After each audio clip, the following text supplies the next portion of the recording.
വളരെ എളുപ്പത്തിൽ തയ്യാറാക്കാൻ പറ്റുന്ന ഓലൻ്റെ റെസിപ്പി നമുക്ക് നോക്കാം. ഇത് തയ്യാറാക്കാനായിട്ട് നമുക്ക് വൻപയറും കുമ്പളങ്ങയുമാണ് വേണ്ടത്. നമുക്ക് വൻപയർ തലേന്ന് വെള്ളത്തിലിട്ട് കുതിർക്കുകയാണെന്നുണ്ടെങ്കിൽ പെട്ടെന്ന് തന്നെ വെന്ത് കിട്ടും. നമുക്ക് ആദ്യമേ വൻപയർ ഒന്ന് വേവിച്ച് വയ്ക്കാം. വൻപയർ നന്നായിട്ട് കഴുകി വൃത്തിയാക്കി അല്പം ഉപ്പിട്ടിട്ട് നമുക്കൊന്ന് വേവിച്ചെടുക്കാം. ഒരുപാട് വെന്തുടഞ്ഞു പോകണ്ട. ഇനി കുമ്പളങ്ങ ആവശ്യത്തിന് എരിക്കുള്ള പച്ചമുളകും ഉപ്പും കറിവേപ്പിലയും കൂടി ഇട്ട് വെള്ളം കൂടി ഒഴിച്ച് നമുക്കൊന്ന് വേവിച്ചെടുക്കാം. കുമ്പളങ്ങ ഒരുപാടങ്ങ് വെന്തുടഞ്ഞു പോകണ്ട. ഒന്ന് ട്രാൻസ്പെറൻ്റ് ആയി വരുമ്പോഴേക്ക് നമുക്ക് അതെടുക്കാം. ഇനി അതിലേക്ക് നമ്മൾ നേരത്തെ വേവിച്ച് വെച്ചിട്ടുള്ള വൻപയറും കൂടെ ചേർത്ത് കൊടുക്കാം. കുമ്പളങ്ങ വെന്ത് വരുമ്പോഴേക്കും അതിൽ നമ്മൾ ചേർത്തിട്ടുള്ള വെള്ളമൊക്കെ വറ്റിയിട്ടുണ്ടാവും.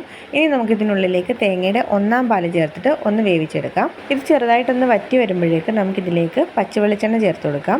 ഇനി ആവശ്യത്തിന് ഉപ്പ് വേണമെങ്കിൽ അതും കൂടെ ചേർത്ത് കൊടുക്കാം. എന്നിട്ട് തേങ്ങയുടെ 1/4 പാലും കൂടെ ചേർത്തിട്ട് നമുക്ക് ഫ്ലെയിം ഓഫ് ചെയ്ത് ഇളക്കിയെടുക്കാം. പയർ വേവിക്കാൻ വേണ്ടിയിട്ട് മാത്രമേ നമുക്ക് കൂടുതലായിട്ട് സമയം എടുക്കുകയുള്ളൂ. പയർ നമ്മൾ തലയിൽ നിന്ന് കുതിർത്തെടുക്കുക എന്നുണ്ടെങ്കിൽ പെട്ടെന്ന് തന്നെ നമുക്ക് വെന്ത് കിട്ടും. ഒരുപാട് ഇൻഗ്രീഡിയൻസ് ഒന്നും ആവശ്യമില്ലാതെ പെട്ടെന്ന് തന്നെ നമുക്ക് തയ്യാറാക്കി എടുക്കാൻ പറ്റുന്നതാണ് ഈ ഓലൻ. ഇതുവരെ ട്രൈ ചെയ്ത് നോക്കിയിട്ടില്ലാത്തവരാണെന്നുണ്ടെങ്കിൽ ഇതൊന്ന് തയ്യാറാക്കി നോക്കൂ.